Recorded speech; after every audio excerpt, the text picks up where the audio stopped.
আসসালামু আলাইকুম বন্ধুরা, তোমরা সবাই কেমন আছো? আলহামদুলিল্লাহ আমিও ভালো আছি।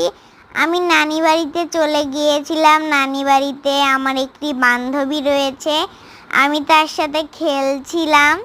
তো আমি খেলছিলাম খেলাটার নাম আমরা বলি পত্তা পত্তা। এটা কিতকিতের মতো। তো যেহেতু কিতকিতের মতন, তাহলে তো কিতকিতের মতনই 9টা করে দাগ টেনে নিতে হবে। তো দাগ টানার পর আমরা খেলতেও শুরু করে দিয়েছি, কিন্তু বারবার খালি হেরে যাচ্ছি। দাগে পা পড়ে যাচ্ছে, নাহলে দাগে কড়ি পড়ে যাচ্ছে, এজন্য আউট হয়ে যাচ্ছি।